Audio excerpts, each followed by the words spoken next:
I'm glad that we're all here today to engage in some universal ideas.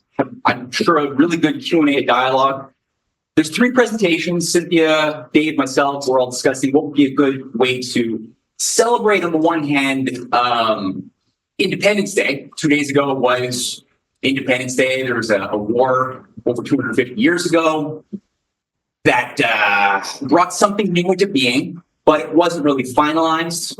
There was something unfinished. And the fact that that something was left unfinished has resulted in the creation of, I think, something very monstrous today. Something which we're seeing now creating a lot of turmoil, potentially a cataclysm the likes of which humanity may never have seen. I would say has never seen, potentially, just by virtue of the fact that we have 8 billion human beings on this planet. We have nuclear weapons scattered all over the planet. We have a lot of really bad ideas associated with power that are making policies that don't seem to be too committed to reality and are very committed to a certain delusion of what reality should be according to some script that has been built up over many generations. We also have certain things that are slipping away. So some nations don't want to be really don't want to participate on this sort of suicide bandwagon that we were all expected to participate in some decades ago, some generations ago. And there's something new that's been brought online.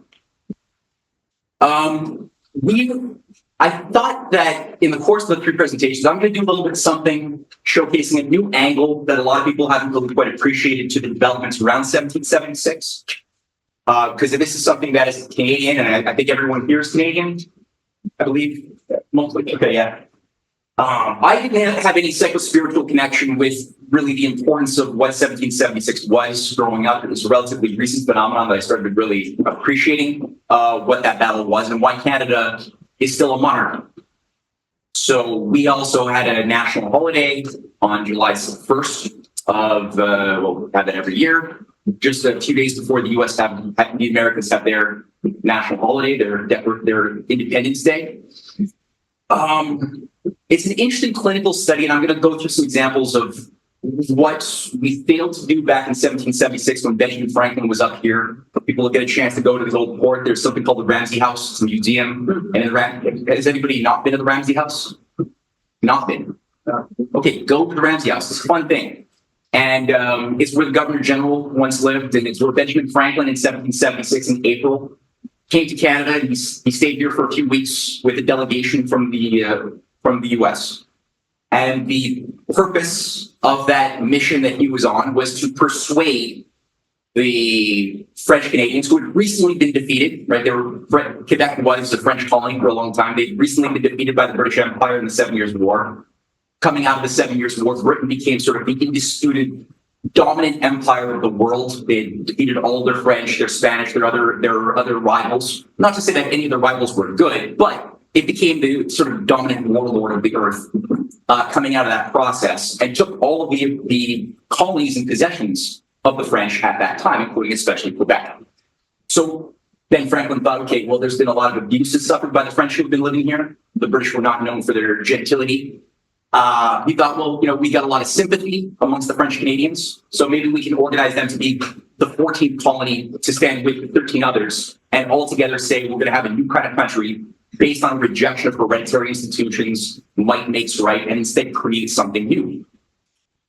So a lot of this that I'm going to go through today, and then Cynthia's going to pick this up, and then Dave's going to pick this up in another, we're going to just continue this journey. And it won't necessarily follow a linear sequence, a timeline in the conventional sense, but it is all part of the same idea. A lot of what I'm going to talk about is going to come from a book, Volume 1 of The Clash of the Two Americas, The Unfinished Symphony. Has anybody or owned a copy of this yet, or have people picked up a copy? Okay, a lot of people have already. So this may not surprise everybody here who's read it. However, there will hopefully be something new that will make you happy. Go to the next slide. All right, as I mentioned, Ben Franklin, it didn't work out. He didn't get the traction he needed. He didn't find the support he needed, although there was a vast amount of moral support from the people who definitely wanted to support the U.S. cause. He couldn't find anybody within a leadership position who could sanction a delegation to go down.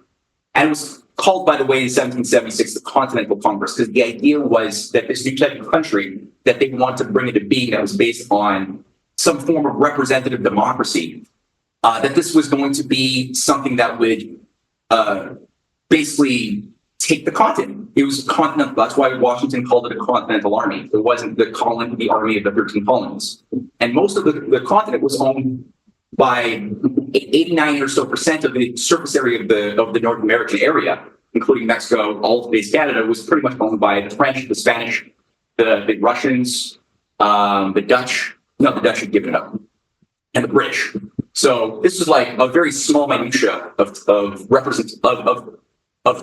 terrain that said, okay, we need to kick out the empire system from the continent before we can do anything. So that's one of Ben Franklin's few failures. It didn't work out. He couldn't get the traction. He got a few people who did volunteer, people like Clement Gosselin, possibly related to David, perhaps. Figure that out. Who did become George Washington's French-Canadian spy and led a delegation of soldiers, of farmers to go and fight with Washington. But overall, the Jesuits, the Anglican clergy that were dominating the political structures didn't allow it. And we're going to see something about that. And we're going to compare what was done in the United States. So maybe the next slide.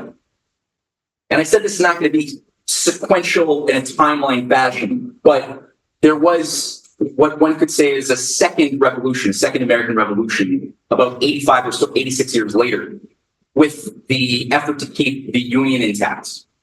And that was something which involved a lot of participation by the British Empire, the City of London, to break up the Union. We had Confederate bases all over Montreal that were running terrorist raids into the United States, into the Albany raids.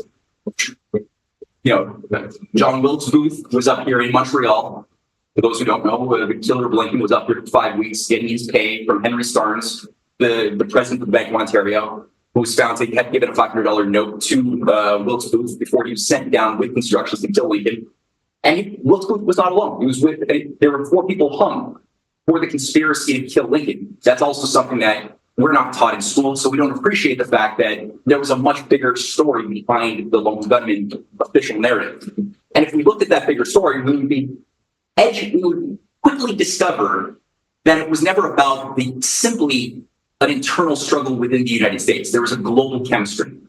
And the thing about looking at history, and that's the point of the lessons I hope people come out of this process, is an appreciation of the science of history, is that we're looking at anything scientifically. And of course, it's not so easy to say science of history because it's animated by free will. Atoms or planets don't have free will. They're not animated by ideas. So that you could say that there's a relative rhythm that's formulaic in the patterns of nature outside of human agency. But with human agency, there's still rhythms, laws, right? We still have physical laws that constrain that we need water, we need food, we need a certain amount of productive power. We need these things just for our bodies to live. But then we also have the function of metaphysics, of ideas that are right or wrong, the will to choose to do what is right or wrong, right? These are all factors that are kind of indeterminate. There's a little bit of a chaos factor. So to say science of history would offend some people, but I would say that there is a science. Because for those ideas that are true, provably true, that means in harmony with natural law. And when those are acted upon, there are certain effects that are natural, that are predictable. And like Lincoln said, the best way to forecast the future is to create the future. So with policies, you can actually chart out a future, and you don't know exactly how it's going to unfold, but you know we're going to build a dam. We need to end energy poverty in an area, so we're going to build a dam, or we're going to build a power station. And you know that the effect will be, if it is completed, an enriched people will have more opportunities to use their minds, less scarcity, more abundance. That will be the general outcome. A general better sense of security for the future, a better sense of knowledge, because you just built a dam. Like that took maybe 5-10 years. That took a lot of training along the way, right? Specialists had to be created where they're formerly ignorant people. So you have to now, it's transformative in that sense. So you know the general effect will be something. If you don't, if you say, well, we have to shut down food production because our computer models say that farmers are causing global warming because our computer models say. So we have to shut down the food to stop global warming because our computer models say. If you do that, You might have satisfied the computer models, but you could know that we'll have created a lot of scarcity, a lack of food, right? Greater insecurity, greater ability to induce wars or scarcity, because now people are in a fight or flight mode. So this is William Gilpin. He was a bodyguard of Lincoln.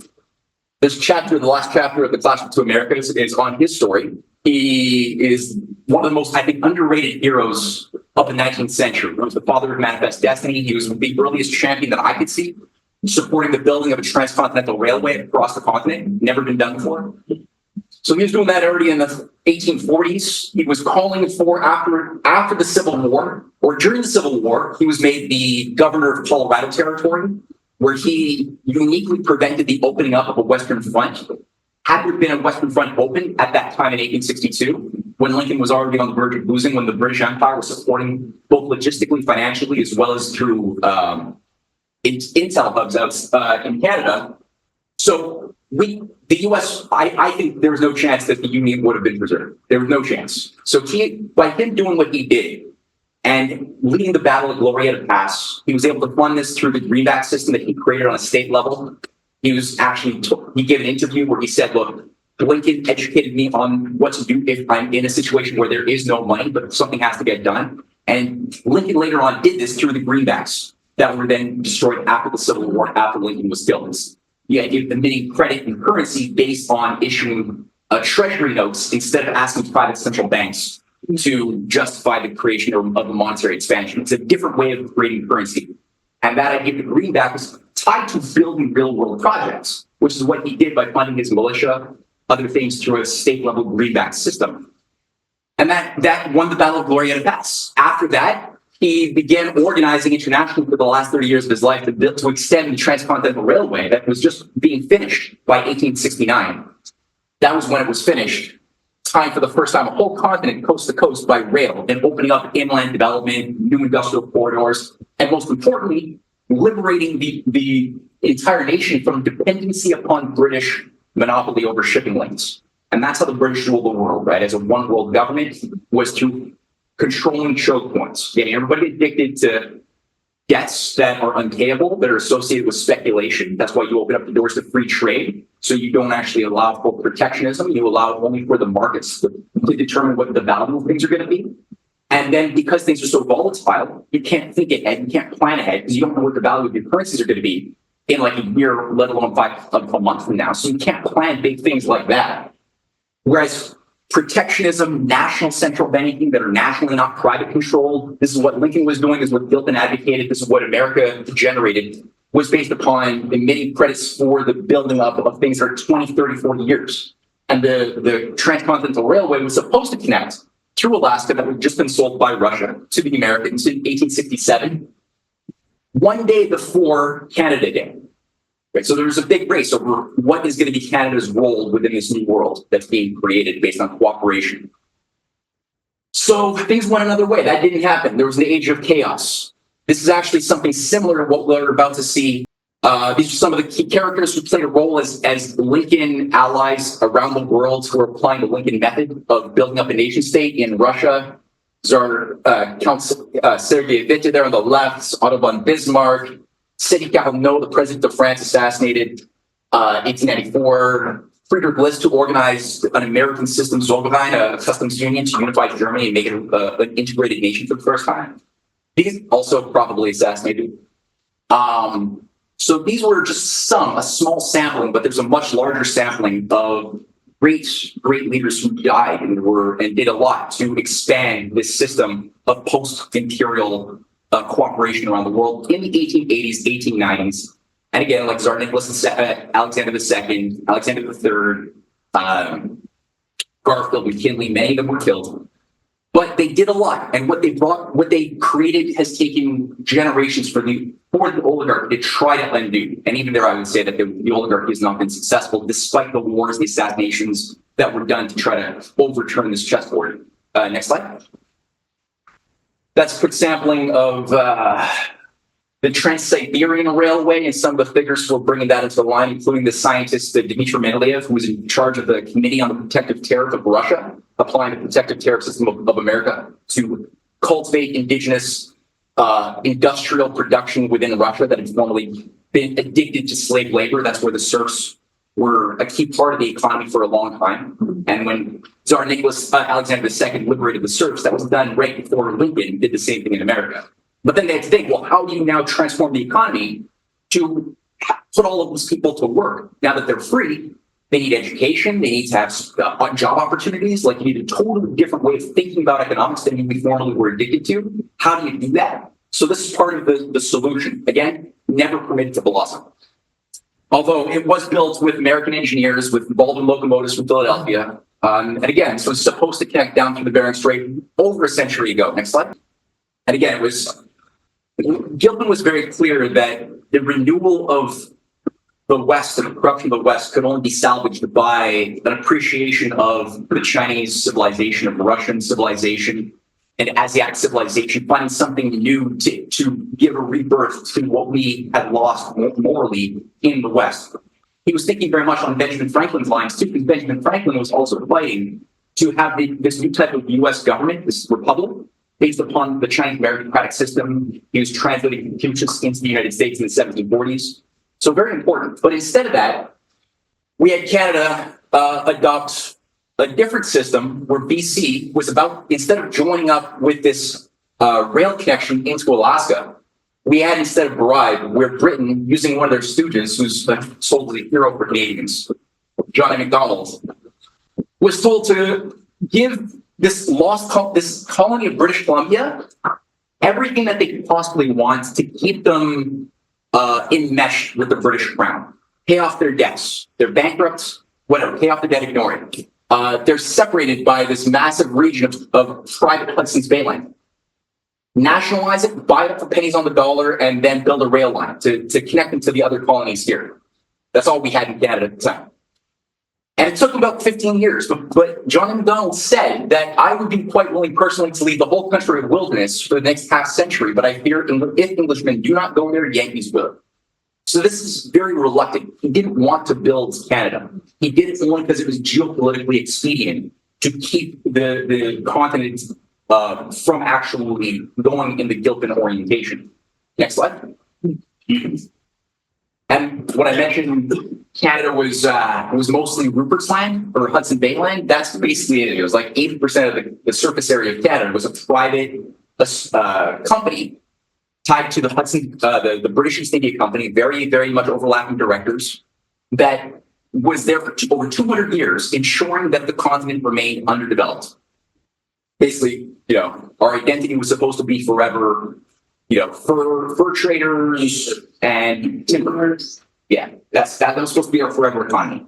Water, furs, that's it. Timber. Pretty much, yeah. So that wasn't compatible with where the world was going. The world was going in another direction. So to stay relevant, the British Empire realized they had to sort of unshackle some of this industrial and creative power just to stay relevant, which actually touches upon some of the dynamics today, if you think about it. Next slide.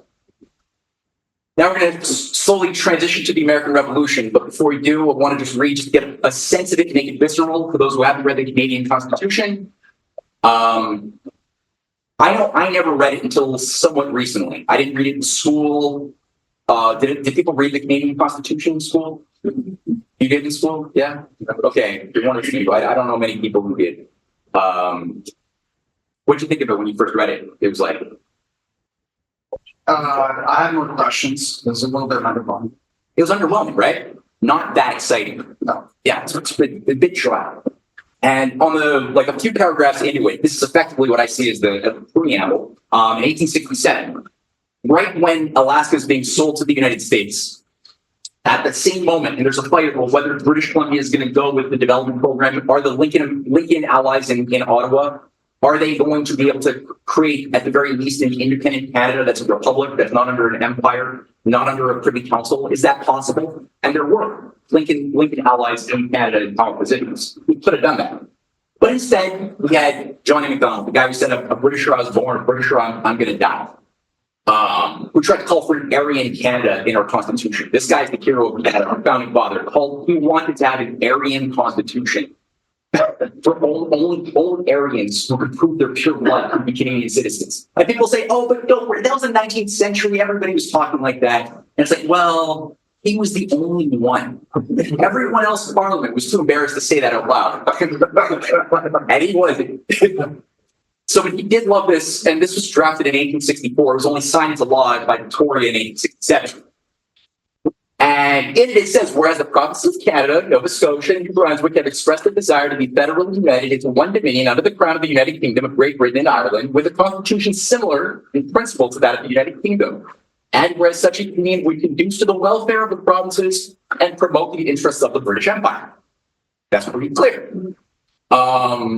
So, next one, that's what a fake constitution looks like.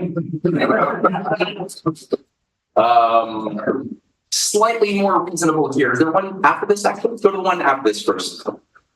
Okay, so this is what the Empire was afraid was going to happen in Canada if they didn't do all of these shenanigans, which was establish a type of government, either, God forbid, join Lincoln's America or create a republic based upon this type of idea that involved a founding document that says that the purpose of the nation is to protect the general welfare, to form a more perfect union, not for the sake of an empire, but for the sake of the people who make up that government. And it says, we the people of the United States, in order to form a more perfect union, establish justice, ensure domestic tranquility, provide for the common defense, promote the general welfare, and secure the blessings of liberty to ourselves and our posterity, do ordain and establish this Constitution for the United States of America. So again, very different idea. And this is supposed to be read in harmony with the Declaration of Independence. The idea that you have a nation that's designed to form a more perfect union, which right there is illogical. If you're somebody who's purely into pure computer logic, reading the word more perfect union seems like grammatically absurd. Because either you're perfect or you're more better, but you can't be more perfect. However, they're not logicians. So the founders were smarter than these computer thinking people are today, and they understood that human existence is a struggle to perfectibility. That's the point of being a human, is you can always self-perfect yourself and always help the thing you're born into, the society, become better in some way, actualize more potential towards the good, based on certain principles that are immutable, certain ideas of justice, right? Which no matter what country you're born into, whether it's Nigeria, whether it's China, whether it's 5,000 years ago or a million years in the future, there's certain principles by being human that will always be involved with justice, no matter what. The idea of giving for others, giving for your kids, that's going to be something that is valued. We find that always valued within the midst of the sacred traditions that are really viable and good in all cultures, in India and everywhere. We'll always find something noble that we all like, right?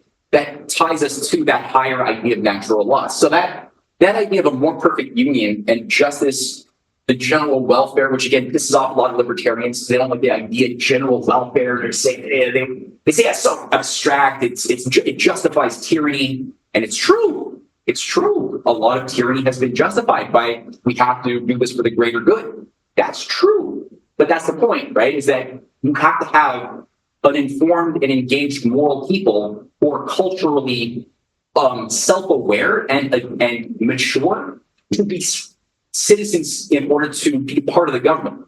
Because if you detach the individual citizen from the government intellectually, then guarantee you'll always get a bunch of subjects, people who see themselves either as being servants of the empire or of the government, or that expect to be treated or provided for by the government, or people who are just in opposition to the government, because the government is always perceived as being against my freedom. But if you actually have a more mature type of culture, where people look in the mirror and say, okay, I am the government. This is being held together by my engagement. These are where my freedoms come from, through my responsibilities to defend them and to keep the defense going and active for the next generation. If you got that, then this whole abuse of the general welfare becomes impossible. But that's part of the struggle. Let's skip to let's go to the Declaration of Independence. Don't rush. Yeah, you got so much to go through in this slideshow. Great job. Thank you. All right. So the Declaration of Independence is seen as, and it's been understood by proper legal scholars over the centuries, including Lincoln, as two sides of the Constitution. So the Constitution of 1787 and the Declaration of 1776 are really two sides of the same thing. So all of how we read any of the formal aspects of law always have to be read through that tempering of the principles outlaid very clearly in those founding documents.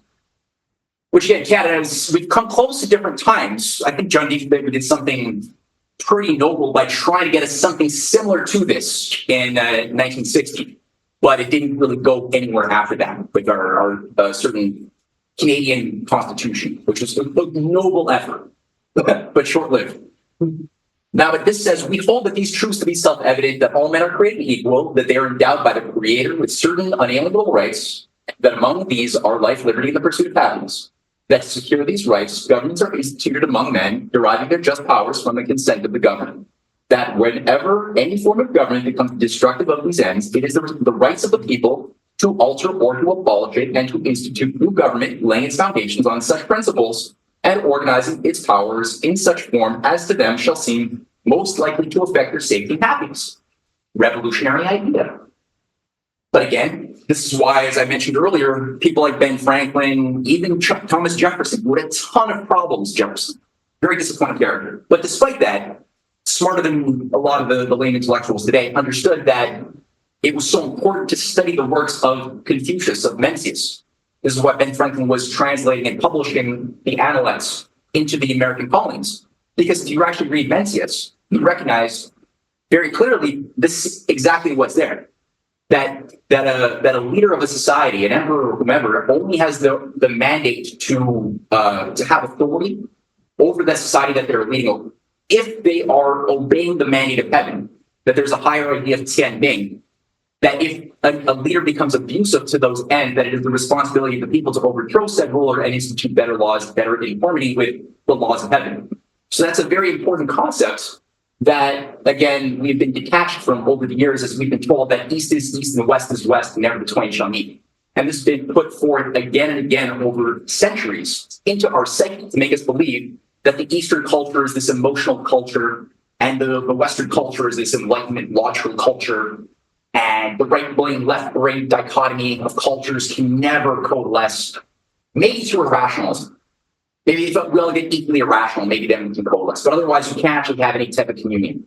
That's an imperial lie by people like Rudyard Kipling, who was a racist bigot, who was promoting this type of idea. It was dishonest from the start. As if the West doesn't have emotions and the East doesn't have logical thinking. That's garbage. Everybody, these are two sides of the human condition.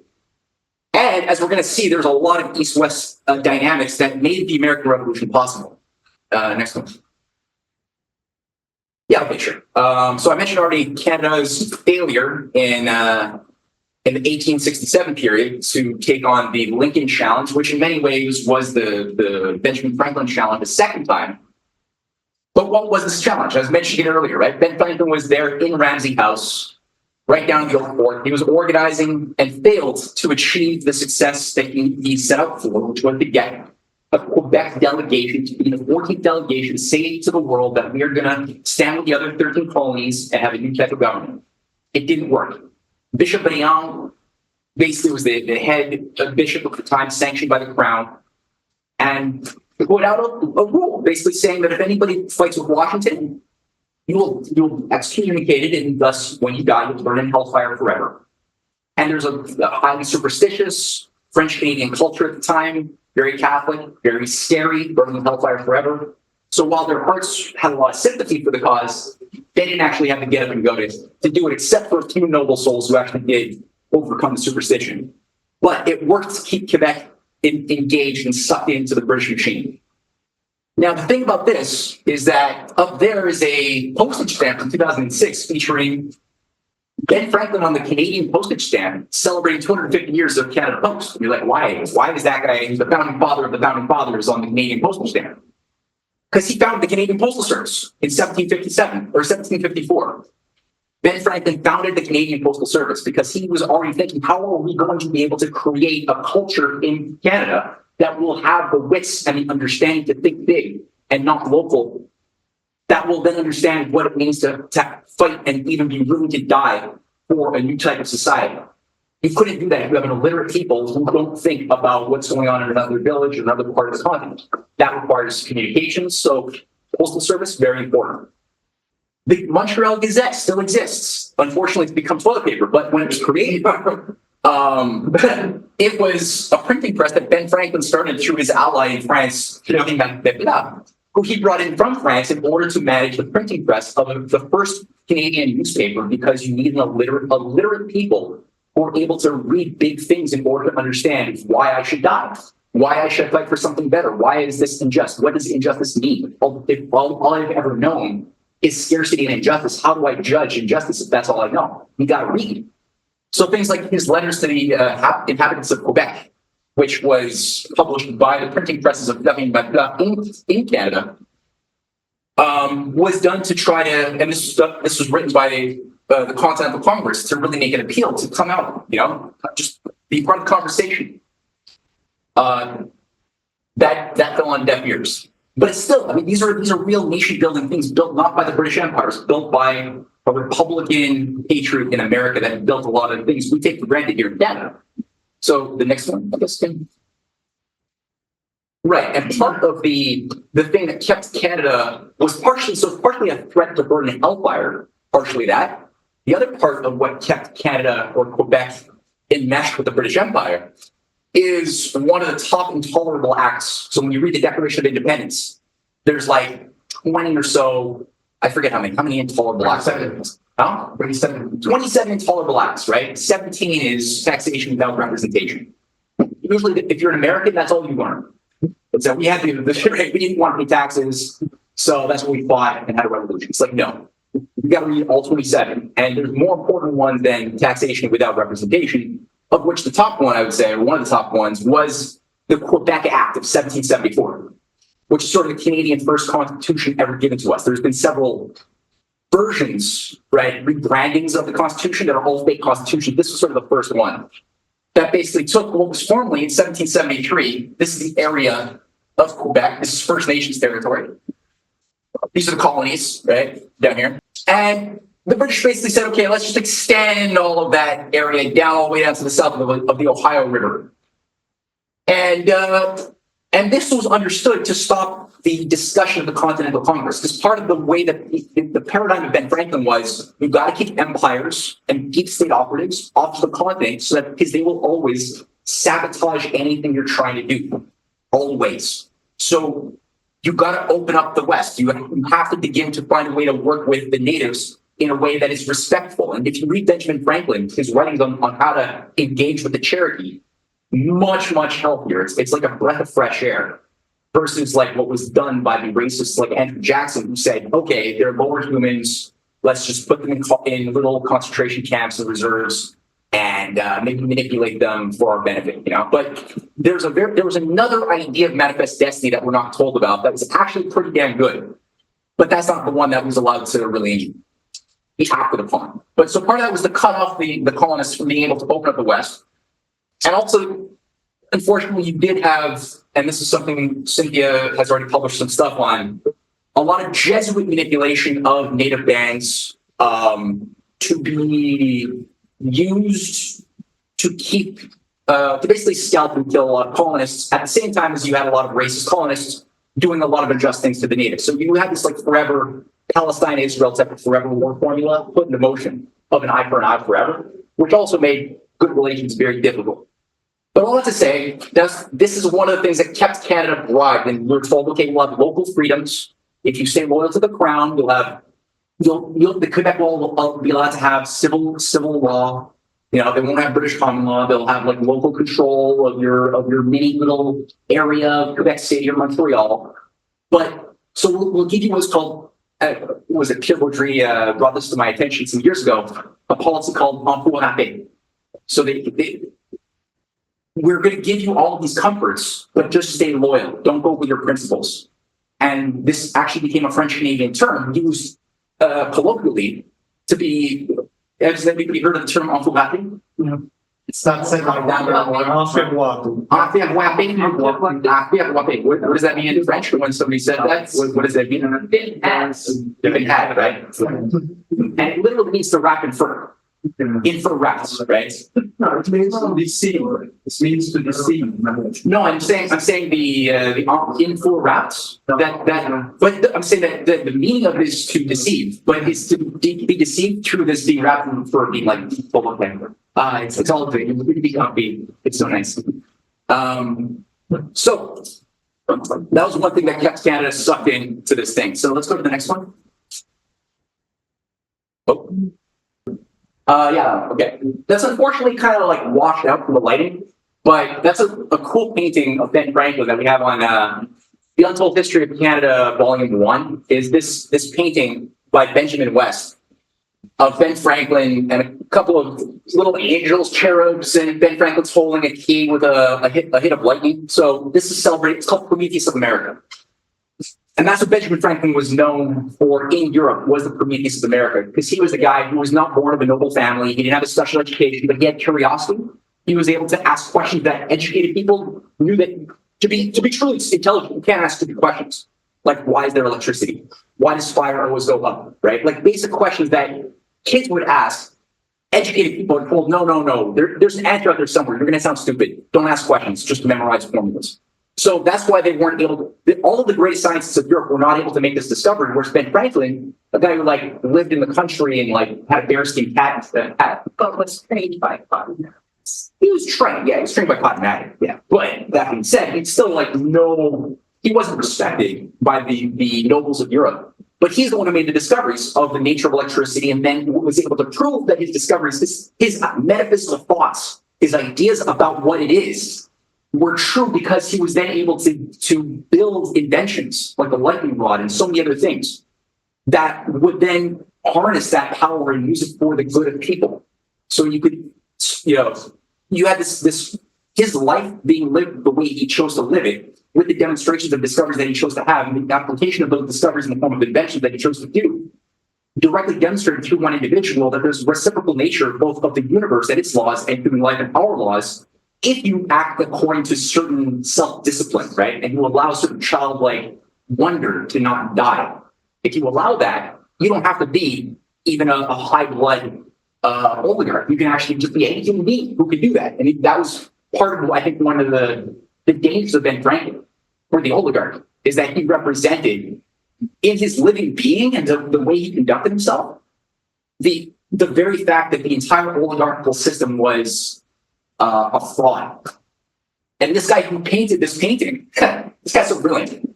Benjamin West is an American from Philadelphia, Republican, who Benjamin Franklin organized to get into England as one of the top world painters of the day. And he rose just through his skill set, and there were some allies in Britain at the time, to become the president of the British Royal Society of Fine Arts by 1780.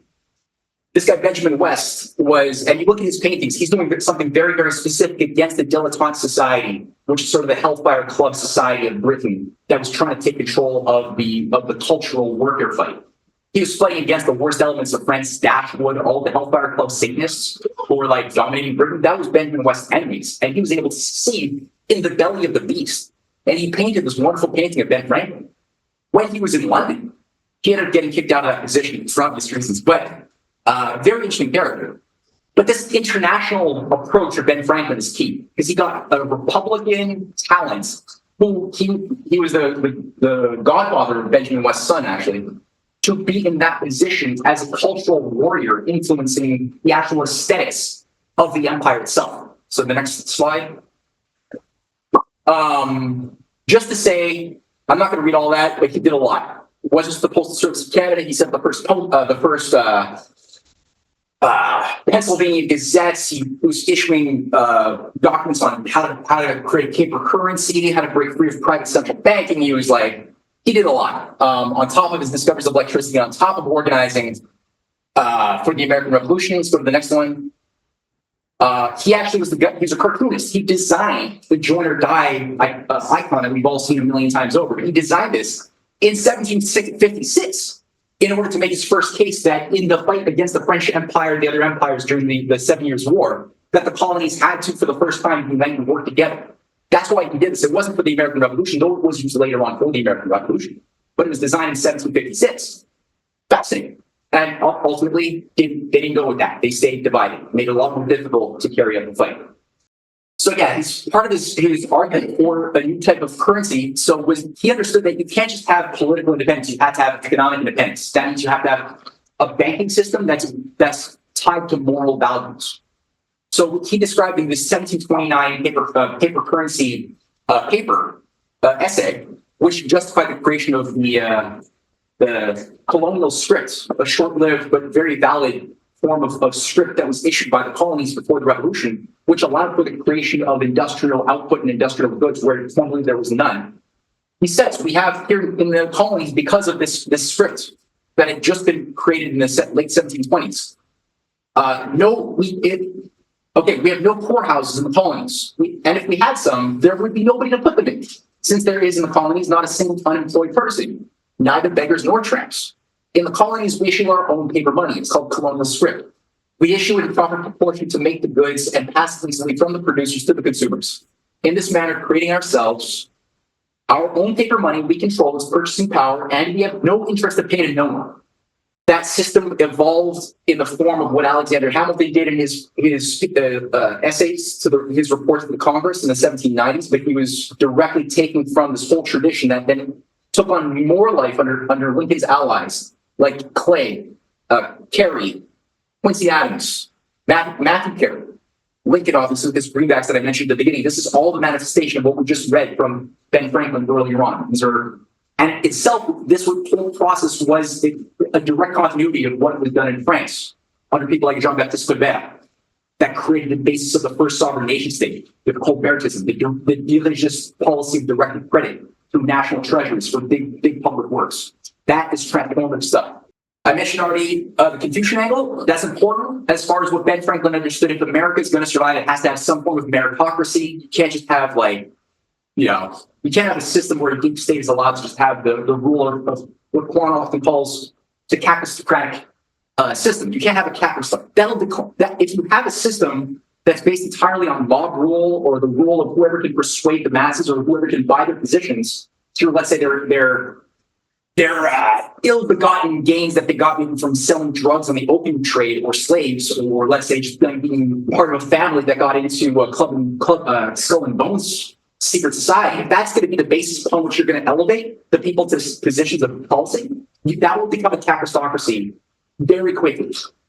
And a capistocracy, I love this. What actually, you have a bigger term for it. It's not just a capistocracy, it's a... what's your full term that you innovated? I love it. Yeah, that's the KFC as a L, meaning the capistocratic feudal conglomerate of the Anglo-American establishment. I love that expression. And we can put that in your I insist that conglomerate, I chose that word because that kind of rulers are not truly rulers, so they cannot be called government, but conglomerate, which is a kind of business model. Absolutely. That's a good one. No, that's it. So that's exactly what that should not have been a surprise to us that we have that now. That was already being discussed when Ben Franklin said, in response to the woman who asked, what did you create? Well, what do we have at the Constitutional Convention? He said, a republic, if you can keep it. That whole if you can keep it is based upon the idea that you need to now, you're responsible for not having it become what Quanda said. And part of that was the study of Confucius. That was really what Ben Franklin was very much resonating to. But let's go to the next one. Okay, so I'm going to end the last little section here. We already have been painting a little bit of the international dynamics that made 1776 happen. Let's go into some concrete case studies now. So what you have there is Baron von Steuben, a Prussian general who came trained the American farmers who never fought seriously or who had very little fighting experience. Many of them were young. They didn't live through the 7 Years' War. They needed training in some sense. So you had a huge Prussian contingent around Steuben, around Kosciuszko, who was a Polish Republican general who also fought with the whole Polish constituency, who came down to also train and fight. You had, I believe, I'm actually forgetting who this is now. I think it's Matthew Lafayette, but I forget. Yes. You had Matthew Lafayette, who was also brought in, who volunteered with thousands of idealist young men from the French aristocracy, from the French military, who recognized that something more beautiful was possible for humanity. Now, admittedly, some of the French within the aristocracy of France around the king were doing it for other reasons. They were doing it because they knew that, hey, if we support the colonists, we could weaken our rival British Empire who just screwed us over 2 years earlier in the 7 Years' War. So you did have different intentions, but you did have very high-level quality people who were doing it for the right reasons, and that's important. Many of them were organized by Ben Franklin, who was already an ambassador to France in the 1750s and was an ambassador managing the European Republican cause before and during and after the Civil War, the American Revolution. And he was really good. He even organized King Louis the XVI to feel some sympathy towards this idea that maybe we can have a world without hereditary monarchs. So convincing a hereditary monarch that that's actually a good thing you should support is not easy. Just like how his buddy Benjamin West was organized to befriend and organize George III, who people might know as Mad King George. Part of the problem there, when we read the accounts of Benjamin West and the people around George III, is that George III actually was won over to a certain degree to the cause that Benjamin West was arguing for, and West was the same age as George III. He would keep him in Westminster Buckingham Palace till late into the night talking philosophy, having debates and discussions while he was painting him and his family. Now, part of the thing was, George III became somebody who unfortunately, from my analysis, couldn't live being a human with a conscience in a system that expected him to oversee evil. He couldn't mesh. He couldn't adapt to that world, those two opposing principles. And he did go crazy. And he was removed from power. But just to say, there was an effort to actually transform the governing class into something better. And a lot of the people who were doing that work were the scientists, were the artists. Benjamin West was working with, I won't go into that. So you have some examples, but let's go to the next slide. I forget what I have next. Most importantly, the League of Armed Neutrality. One of the things that made the American Revolution possible in 1780 was the fact that you had Catherine the Great and Ekaterina Dashkova. Ekaterina Dashkova was an ally of Catherine the Great, who was made president of the Russian Academy of Sciences. First woman president, but not just any old woman president. She actually became a total reformer. She purged the Academy of corruption. She brought in a new mission orientation to making real good discoveries. She loved Benjamin Franklin and made him the first honorary member of the Russian Academy of Sciences. Benjamin Franklin made her the first Russian member of the American Philosophical Society that he had created in the 1740s. She had organized Catherine the Great to create the League of Armed Neutrality that ensured a constant flow of protected goods, of weapons, munitions, of other things from the European powers against Britain to support the colonies. So again, without Russia, at that point, there would not have been an American Revolution. It would have failed. Hyder Ali, the first American ship that ever was built as far as a warship in 1784, was called the Hyder Ali, the SS Hyder Ali. Why? Who was Hyder Ali? Hyder Ali was a Muslim revolutionary fighting against the British Empire in Mysore, in the southern part of India. And for decades, him and his son Tipu Sultan successfully managed one of the most effective battles against the British Empire in India's entire history. And they've never been forgiven for this. There's still all sorts of, if you Google Hyder Ali and Tipu Sultan today, you'll see all sorts of horrendous things about them, about how they're killers and genocidalists. I can guarantee you when you actually try to prove any of that, it's all gossipy hearsay cooked up by British imperialists. None of that's real. But that's Hyder Ali being organized by Ambassador Suffren, the French ambassador to India, who was a friend of Benjamin Franklin, who had organized to get the Indian resistance fighters to work together in harmony and in tandem with the American revolutionaries of the Continental Congress. And his son, Tipu Sultan, I think I have on the next slide, maybe. This one? Sure, okay, yeah. So Tipu Sultan he wrote letters to the Continental Congress in 1782 saying that every blow that is struck in the cause of American liberty throughout the world, in France, India, and elsewhere, and so long as a single insolent savage tyrant remains, the struggle shall continue. So he's directly writing, and he was thanked by George Washington because their work absorbed 20% of the British Navy that was supposed to go towards putting down the American revolutionaries, and instead they had to be redirected towards India, where they got sucked into an over 15-year war to shut down the rebellion. Go above the back one slide.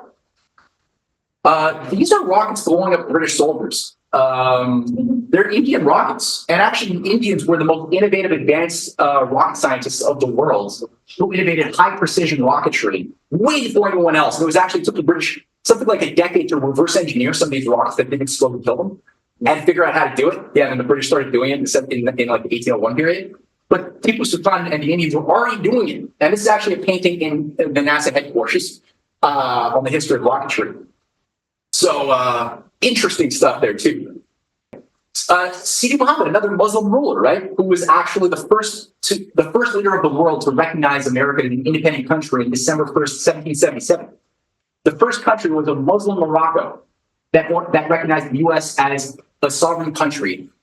And through again, Benjamin Franklin, he had a huge amount of networks of the French embassies in Morocco that organized him to provide support and protection to American ships from Barbary pirates. Barbary pirates were a lot of the Tunisian, Algerian, other North African pirates that were largely being used as proxies by the British Empire to carry out all forms of asymmetrical warfare against against the Americans and everybody really.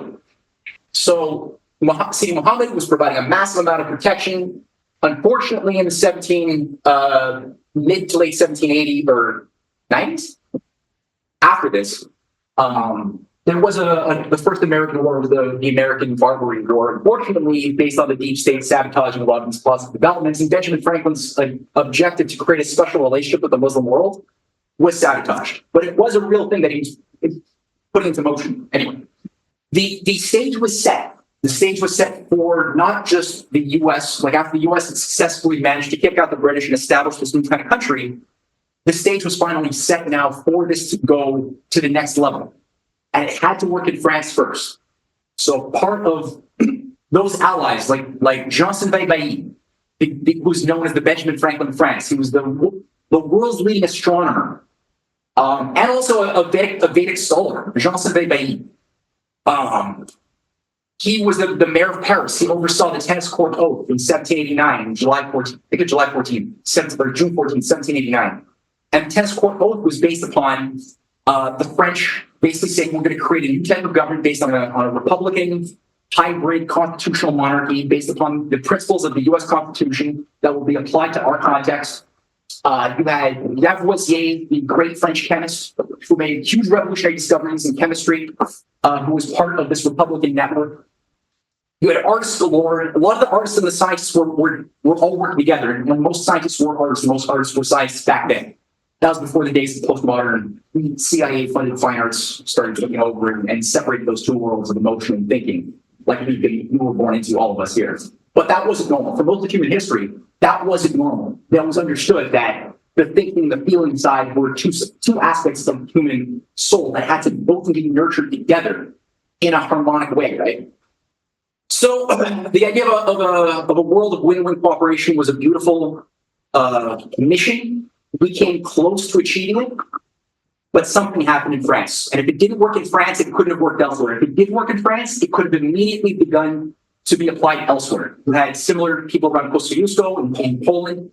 You had people around Schiller in Germany and Prussia who were building up a whole Republican network to establish similar types of systems based on economic development, large-scale cooperation.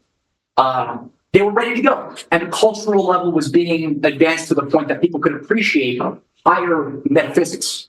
They were able to work through the writings of if you could read the writings of a Leibniz or Schiller, then you would qualify as being a citizen. If you could listen in an active way to a symphony by Mozart or by the Well-Tempered Clavier by Bach, if you could do that and enjoy it, and do it actively, not passively, you can qualify as a citizen. You will find your mind moving in a totally different geometry that is not allowed under systems of feudalism. Anytime you have a death cult that's trying to manage the world, they don't allow that. They don't want that. Because that's the type of society that has self-discipline, right? A real as Kant says, a real aristocratic society where everybody has a true aristocratic education that becomes sovereigns. Everybody becomes sovereign. That's the one we have a sovereign nation. So it's made up of sovereign people. And a sovereign people is a people of self-control, but also a love for the good at the same time. So with that, we're going to look at maybe figure too about what happened. Why did the French Revolution fail where the American Revolution was more of a success in a certain sense? And how does that impact some lessons that we could learn about today's world? So with that, Cynthia, it's all yours.